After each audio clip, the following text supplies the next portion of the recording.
this is going to turn into anything. I was exploring and trying to find the Rancho Oso dude ranch and hotel, and I must have passed it. There was one turnoff that I didn't take quite a ways back, but I have been working my way along a road that Google Maps is telling me is El Mirador Road, and I've probably gone maybe 8-ish miles, and now it's starting to work its way uphill. So I don't know if this is going to turn into anything, but if it does, great, I'll do some filming. If not, then it was a nice little pretty drive. I am in some back country outside of Sasabe. So I started going up the hill, and old Rub the car crapped out on me. It just got a bit too steep, and I'm sitting there just spinning my tires. So got it turned around, Austin Powers style, off to the side of the road, and then decided to hike a bit further. So I got to the top of the slope here, and then this road goes a long ways. A whole lot longer than Google Maps has it. You can see it down in the into the valley there. So the wall is going to be, I'm guessing, on the lower slope of this hill that I'm looking at. It's pretty close. But what you're seeing here is the countryside that the migrants are crossing. You know, staying away from settlements. Coyotes are getting them across, and then they're having to trek for sometimes days, you know, through terrain that looks like this. Pretty good elevation gain and fall. So I'm not going to go any further on this. I'm going to head back to the car, but I will get the drone up and kind of fly it out along here a little ways, so everybody can get an idea for, you know, what this looks like. Definitely pretty countryside, especially with the wildflowers blooming.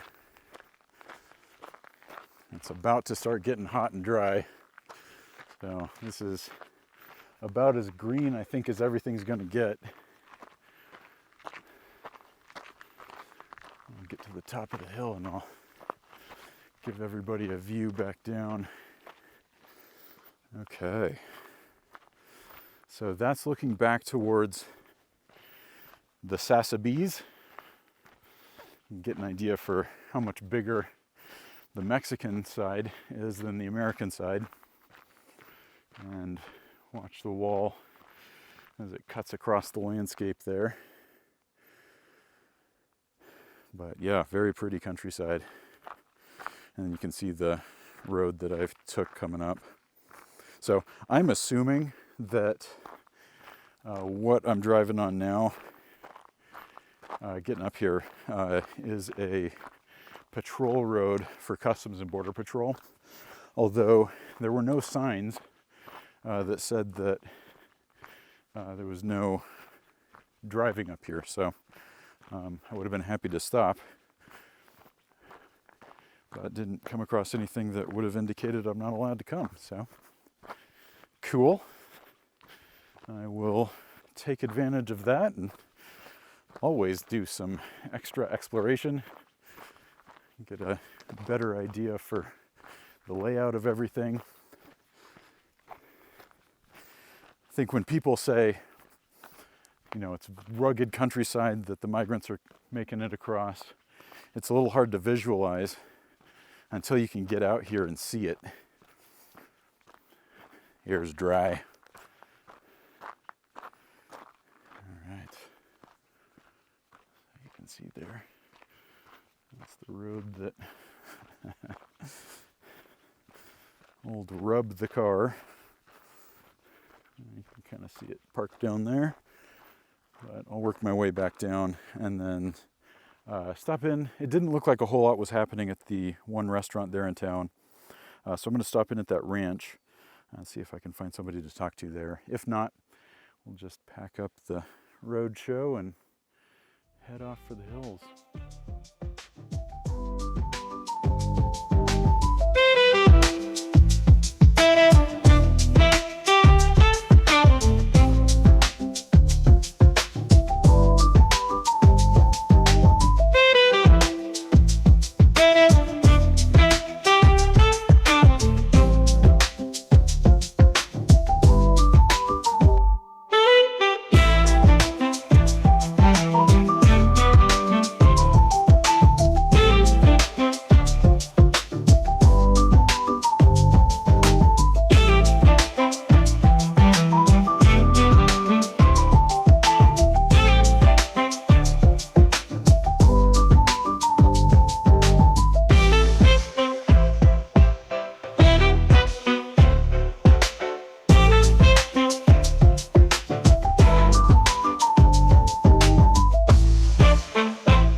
Okay, so we are pulling into the Rancho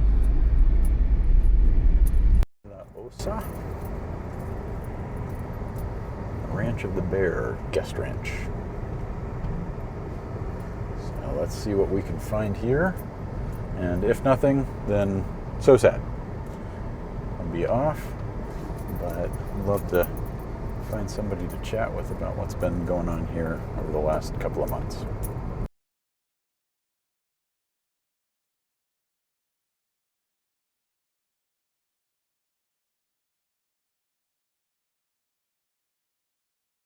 Thanks. All right, hey everybody.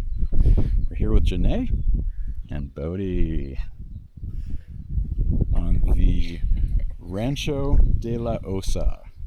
And this is a cultural institution. There's a ton of history here. Huge history. So yeah, Janay, can you tell us a little bit about it, and maybe we can go on a walk? Yeah. And, let's go this way in the okay. shade. Awesome. So Rancho de la Osa, 1700s. This is, so the indigenous people of this area, it's Tahonoa Atum. Before them was Hohokam. But this is their ancestral land. Actually, right behind us to the west are the Pozo Verde Mountains. And that's where the Atum's reservation was established. It is part of their ancestral home. They weren't, lied to and transported to like Arkansas. Okay. They've always been in this area. And that is where Hohok lives in the Pozo Verde Mountains, which is their version of the boogie person. So it's kind of like kids go to bed or Hohok will get you. Okay. She lives in the Pozo Verde Mountains. Okay. And then their creator is Iatoy, and he lives at the base of the Babakiri Peak. So when you were driving down, if you came from Tucson on 286, yep, there's a very prominent there is. Peak. Okay. That's Babakiri Peak, and to the right is kind of to the right is the dragon spine or the dragon tail. Okay. However you want to view it. Okay. Yeah, that peak is super visible as you're driving up through Sasabe, Mexico. Like the center street frames it.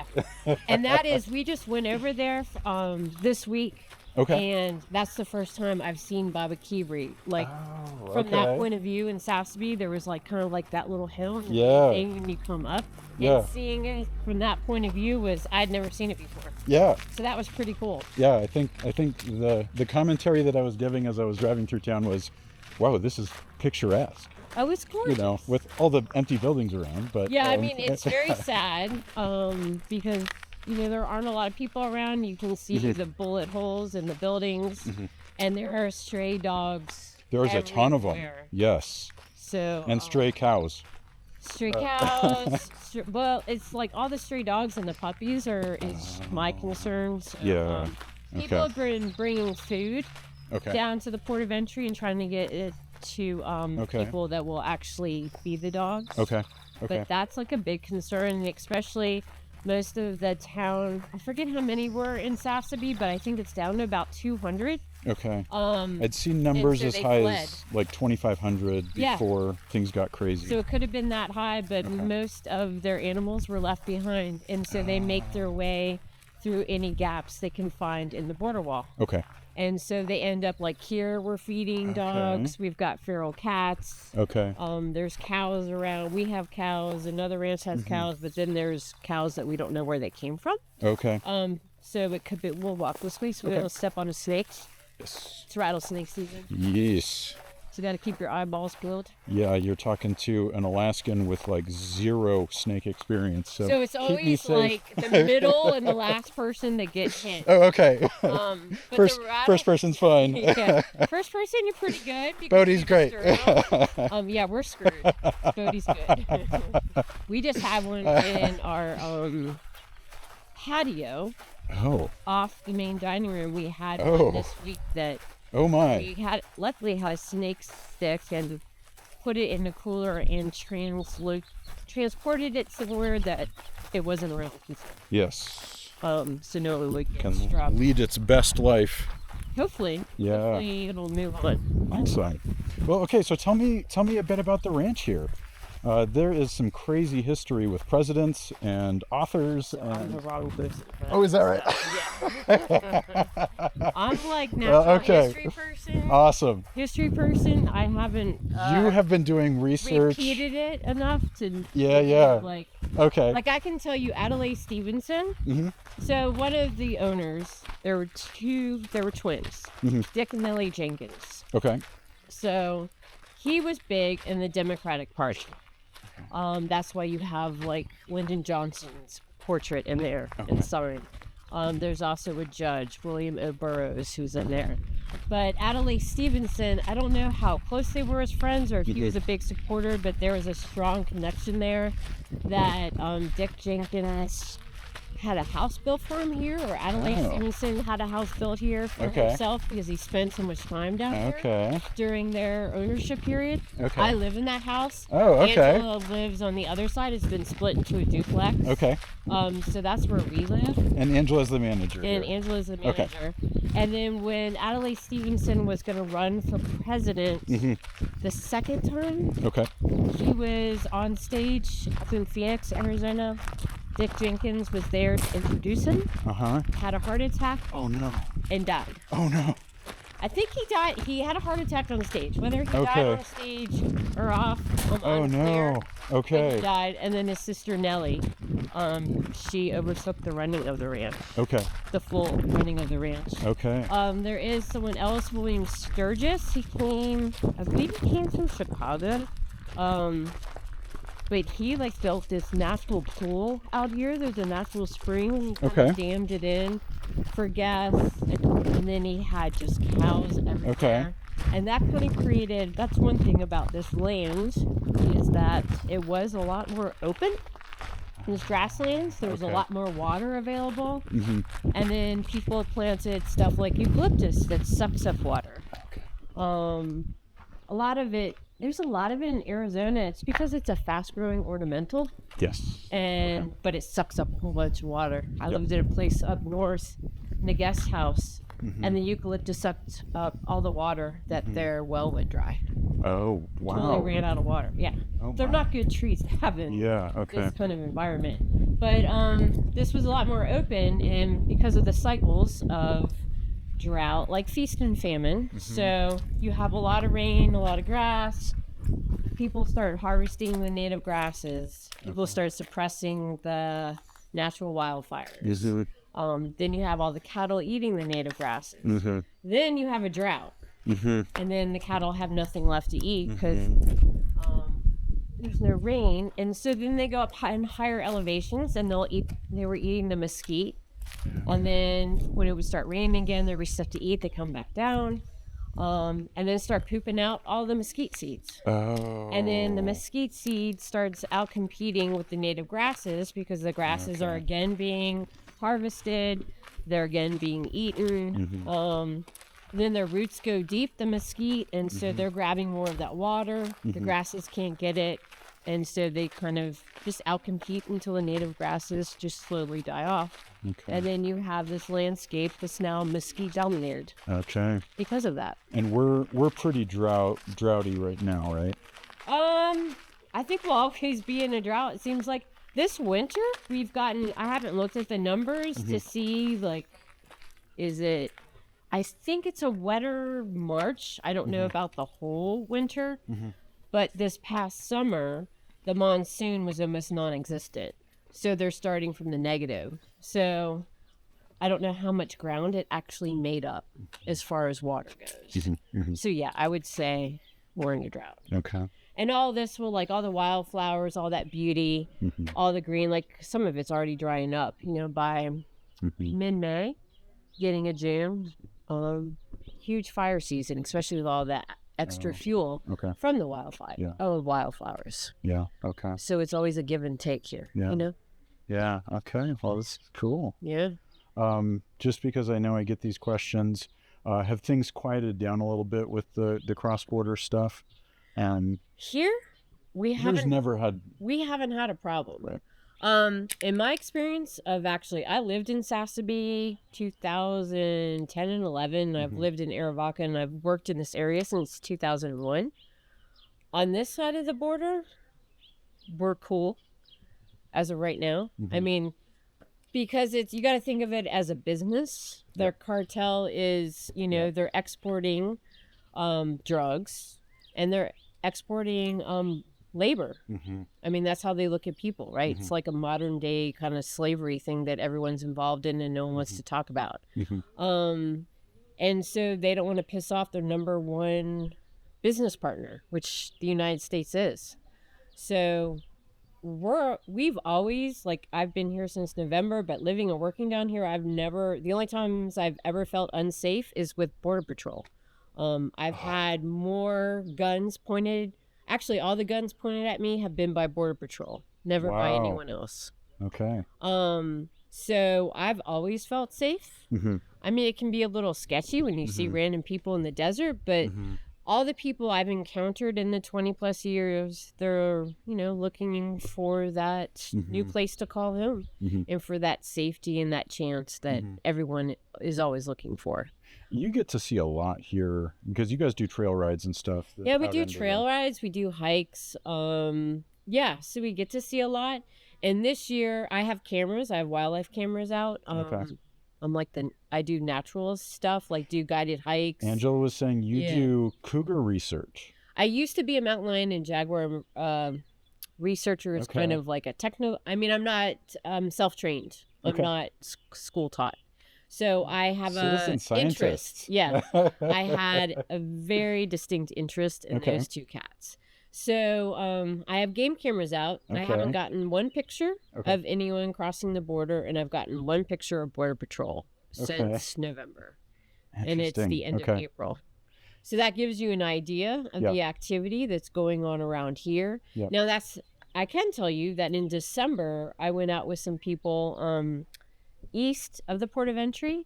So when you're leaving, you'll see Fresno Peak. It's the top of it was blown off by Fisher Sand and Gravel, who Trump hired to tear down the first wall that was built by Bush Jr. to put up a higher wall. This was the metal bigger, panel beautiful wall, right? Instead of the bollard it's style. the same thing. It's still the bollard style, so it looks like a jail cell. And at the top, you have these panels. And then he wanted it painted black, which ended up over here. But you can see where it goes back to brown because of the dirt. The paint didn't stick. And also when they did a temperature test, it was actually 3 or 4 degrees cooler than the actual wall. So it's still a wall, but it looks like a jail cell. Fresno Peak has been blown off because Fisher Sand and Gravel, again, it was an election year, so they had to do it quick. They blew off the top of the mountain and they couldn't get their equipment up and over, so they had to build a road around. In December, I was on the other side with some people, and we encountered hundreds of people from all over the world. They were being funneled this way by the cartel. And so it was where they could climb up and over, where they could actually walk through, where there were gaps in the wall, because when they built the wall so fast, they didn't really pay attention to the lower areas where the water flows. So there's so much erosion under this wall that actually there's another company, Spencer Construction, who has a multi-million-dollar contract to fix plug all the holes. 4 things the poor building that no. Fisher Sand and Gravel did. Okay. So they're doing erosion control and like French drains, and they're supposed to be doing remediation projects where they actually reseed and try to revitalize this area in some way back to the state it was before they screwed it up yet again. I haven't seen any of that work. I've seen erosion control work, but it's like minimum because I don't think these people know what the monsoon, like what you get a water lot of does. water. And like if we get a good monsoon, most of this work that I've seen being done is gone. I mean, right now they're doing a cement pad down the middle of the border wall road. We don't know why, but all that water is going to flood down and flood down so much faster that it's going to blow out all of these the water runoff systems that they've been putting in, like the pipes, the underground pipes. And where they do that, the wall's here, and then the wash is here, and it comes back to here. You're going to get debris going in. You're going to block that. All the water's going to come back, and it's going to do even more damage. So, like, no one, it seems, knows what the hell they're doing. But back to where are the civil engineers? Yeah, back to my original story. On the other side of that wall, we ran into hundreds of people because they were being funneled there. But all they wanted was immigration. They were told, you come over on the side of the wall, immigration is right there. Immigration was nowhere to be found. There's humanitarian groups, No More Deaths, and the Samaritans that were patrolling the road. They were providing food, water, blankets that had been donated by American Red Cross, and they would call Border Patrol to let them know, like, hey, you've got large groups, and these are like families. There's children, there's babies. You know, there's men, there's women. It's all kinds, all ages, from all over the world. And Border Patrol never showed up. Like, that whole day, we were out for, I think, around 7 hours. Border Patrol didn't show up. It just looked like a refugee camp. Like, the American Red Cross should have something going on here, because it was like they were using those blankets, tying them to the wall, holding them down on the ground with the weight of a rock or whatever to make like shelters, lean-tos, building fires because the temperature was dropping. And Border Patrol didn't show up. I think they showed up the next day, and then in January it snowed here and the temperature dropped and people were waiting overnight and people were getting sick and there were babies. So some of the humanitarian groups, they called Border Patrol. Border Patrol said they didn't have the four-wheel drive vehicles to get out there, which is not true. And so the humanitarian groups called the port of entry and said, hey, we're bringing them to you. And so they took all 400 people and brought them to the port of entry. And they had to open up the elementary school there and got them food and water and medicine. So until immigration policy is changed, until like if people don't want them to be employed, then start fining the employers.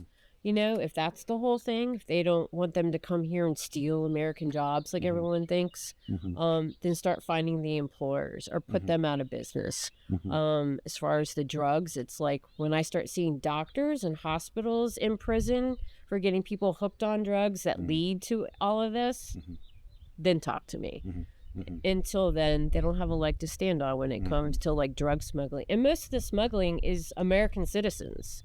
Like Arizona Daily Star, I think it was last year, they did an in-depth thing, and most of the smuggling is American citizens are doing the smuggling. Coming back with, you know, coming back with stuff. Yeah. Like, so American money and guns go to Mexico, and then drugs come back. And it's done by Americans. And now I don't know if that's changed in this past year, because it's always this cat and mouse game that goes on. So Border Patrol can go high tech, and then the cartel will go low tech and be a walkie talkies. I mean, shit, they could be doing SOS. You know what I mean? Morse code now, for all I know. And then when they go low tech, then they'll get all the equipment to go high tech. And it's just this cat. I mean, there used to be, when I was living down here, they had what do you call it? Catapults, like a catapult thing, where they were like catapulting trebuchet over the drugs. Thank you, trebuchet pot bales over the damn wall. You know, so it's like there is no winning. It's just a game. If there's demand on one side, there's gonna be supply on the other. I mean, it's a game that unfortunately wildlife, wildlands, and real life people are suffering because of it. And it's a political game. Are you seeing impacts on the National Wildlife Refuge? The wildlife refuge has been, so wildlife refuge. This land over here, the wall's on, and the wall's on over there, they had to sell that land to Department of Homeland Security. That used to be wildlife refuge. Back in the day, not of late, but Border Patrol, like when you're up in a helicopter, if you take your drone up, it looks like spaghetti was dropped on the land from all of the roads that Border Patrol made going after people. And just pushing wildlife everywhere. Maybe 10 miles out on the Mirador Road. Okay. Got kind of up into the hills, and then my little Over car. there? Yeah, my little car was having a rough time of it. Yeah. But I'm assuming that's one of their patrol roads, or is that a longer standing road? So that road's been there for a while, but any other like road on the refuge, you can just see like where they'll drive in the washes, so it compacts the sand. So when the rain comes, it's even doing more damage to the environment. And then they were pushing people, so that's part of it. Like Clinton did it. It all started with Clinton, like building the wall to the most desolate place, thinking, okay, people will never go there. But of course they did. And then you keep going with that frame of thought. And so people are going out to the most desolate places. They have no idea. Like when I lived in Arivaca, people would show up and think they were an hour away from Houston, Texas. And like Orlando, Florida was just over the next hill. Like they don't know. And the coyotes are telling them. And the coyotes are telling them whatever because they want the money. And they're making more money right now from people than they are from anything else. This is what I've been hearing. You know, so right now, the number one game in town for the cartel is human smuggling. You know, so it's just, it's a nightmare. It's a true nightmare. This is going to be one of the big, probably 2 or 3 issues this election season. Well, the big thing will be the fear. Everyone's going to be peddling fear. And then they're going to demand things in order to secure their fear. But no one actually lives down here and experiences this. And they, you know, everyone on both sides of the issue will cherry pick things to prove there's things not to be scared of. But I mean, I've lived in this area off and on for like, almost 20 years. And Border Patrol is the only thing that's ever scared the hell out of me. Wow. Wow. And then also 2 military zone. Just the idea of like, and I don't think people realize this, Border Patrol could actually, Department of Homeland Security, they can go in within 100 miles. You know, that's their edict. So if they thought the Potomac River all of a sudden was under siege by whatever immigrants that they don't want, technically, you could build a wall around Arlington Cemetery. Right. So this My is father's from the buried border there. inland into the United States is the miles. purview of CBP. So Arlington Cemetery, you could do Waterton Lakes, or, you know, up in Montana, like where they have that Peace Park. I mean, you could log off Florida. So no more fishing, no more luxurious golf courses, none of that to sell because you got a wall there. South Carolina. So all of these places that are always demanding a wall, like never think about it could happen to you. You know, there could be some idiot that gets into office one day and decides, you know what, Florida, we don't need you anymore. You got too many people coming over. You obviously are letting them in. So we're just going to build a wall around you. As a big cat enthusiast and knowledgeable person, has the wall had an impact on big cat populations in the area? Yeah, so the jaguar could be eradicated from the United States if this wall is complete, because it will have no place to cross. We don't have females that we know of. So as far as anyone knows, there's not a population of jaguars in the United States, and we're getting individual jaguars. So far, they've all been documented as male, and they are probably all coming from Mexico. So if every hole in this wall gets plugged, and if this wall keeps on going, we won't get them because they can't read directions. You know, walk this way 100 miles, and maybe you can walk around or that way, or you know, there's no one to smuggle them under the wall. So mountain lions too, I think same thing, passage, you know, because right over here on the other side of the wall is this huge water tank. So if a mountain lion's territory went on both sides and all of a sudden he's walled off, maybe he knows how to get around the wall or where to go to get back to the water source he knows, but he might not. The female might, you know, because it's like generation knowledge passed out. So you're screwing with genetics, water, mating, just habitat. Yep. Also with all of the stray dogs and stuff. So now they're in an environment that they're not used to, and then they're scent marking in the environment Yep. where it's all this wildlife, so you're messing with them too. Yep. So it's, we're all connected. Yep. You screw up one thing, you're screwing up the whole thing. Yeah. So. Wow. Okay. Yeah. Well, there is a bar to get to and Margarita cold drinks to time. be had. Thank you so much, Janay. Yeah, my and pleasure. Buddy.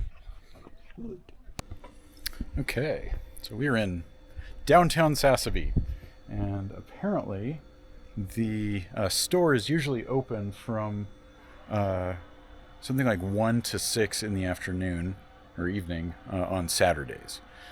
However, I'm seeing this very much closed up, and I was told you can go around the side and enter through the back, but I'm also seeing a padlock on that as well. I don't see any lights on or anything inside, but we do have some friendly kitties who do not have any water in their bowls. So I'm going to take some of my water and refill these things. And Janay is on her way down here to get a margarita, and that sounded awesome, so I told her I would meet her here. So she should be here in a minute, and hopefully I'll get permission to start up the camera, but if not, it'll be a thirsty ride back up to Phoenix. Interestingly, I'm on my way back out of Sasabe, and Janay had stopped by and said that she had gotten a text that the Sasabe bar there was closed, and then invited me to go to a bar in Aravaca, which is the next town over, maybe half hour away or so. She said she's getting together there for an end of the work week beer with her coworkers, and said be welcome to swing along. So absolutely. But coming out of Sasabe, there's a shrouded U.S. government building, and there's a couple of 12-passenger vans that I have following me right now. I'm guessing they may be transporting migrants out of the Sasabe area. It should be interesting if so. Anyway, if I wind up being able to film a bit more and maybe ask some more questions when I get to the bar in Aravaca, then awesome. Take you guys along. Otherwise, I'm going to learn as much as I can in the time I have allotted to me. But I'll update you if I hear anything interesting. The first of those Sprinter vans just passed, and I've got the other one who's right behind me. I'm going to slow things down a little bit when I get to the next passing zone and have them go around and see what we can see as they pass. Now we're just entering, looks like the, at least there's the sign for the National Wildlife Refuge.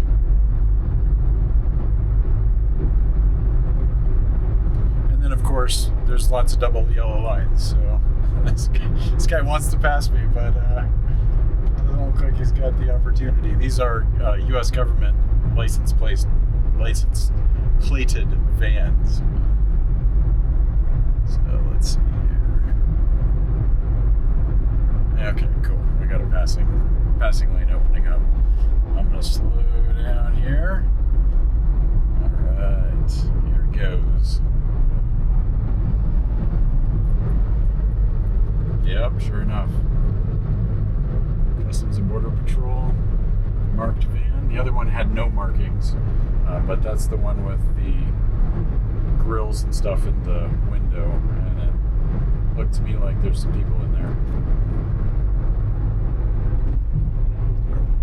Maybe recently arrived migrants who've been processed and now they're being taken to possibly a larger detention area, or I believe that the migrants get generally dropped off when they get picked up in the Sasabe area. They get taken to Tucson, and dropped off at their big shelter there. So I just finished having a beer with the Rancho de la Osa crew, the wranglers up there. Got some fun stories. We got a beautiful sunset on my drive back out from Aravaca. Learned some additional things.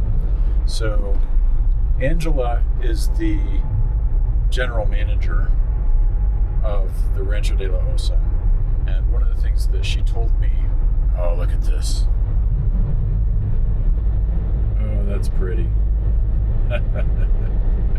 I'm probably going to be panning back and forth from this sunset view that I'm enjoying here. One of the things she told me is they have two of their staff members there at the ranch live in Mexico, on the Sasabe, Mexico side. And so they have a deal worked out where if things are getting hot over there, just in terms of violence and guns and whatnot, they come and stay at the ranch. And as recently as a couple of days ago, they had come to spend the night. So things are not fully peaceful yet over on the Mexican side, although it does sound like it's died down a fair amount. When they hear gunfire, apparently they typically just pack up and head over to the U.S. side. So, interesting data point. It sounds like most of the fireworks with the gang war, cartel war, were kind of November, December of last year, but it sounds like in February there was a pretty big conflagration, and then, I mean, we're mid-April now, and it sounds like it still hasn't finished, so I guess we put that in the experience bank and move forward. One more view of this beautiful sunset.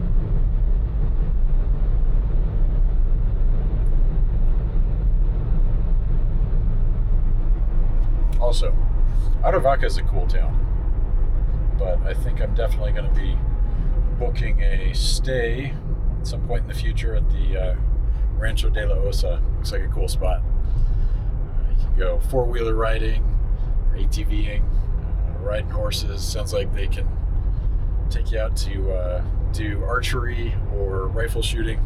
So lots of fun activities that you can book as a package or along with, or maybe a la carte with booking a stay there for the night.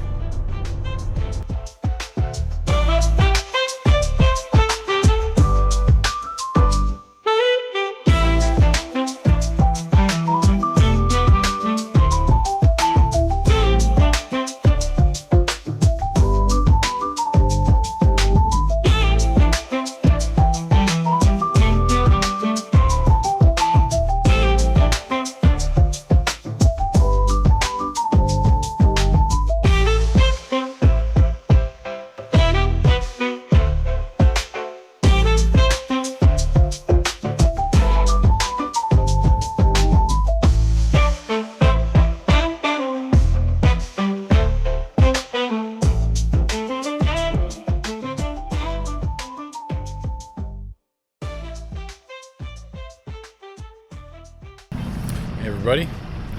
Okay, we are at the Border Patrol checkpoint. It's about 20 miles outside of Sasabe, Arizona.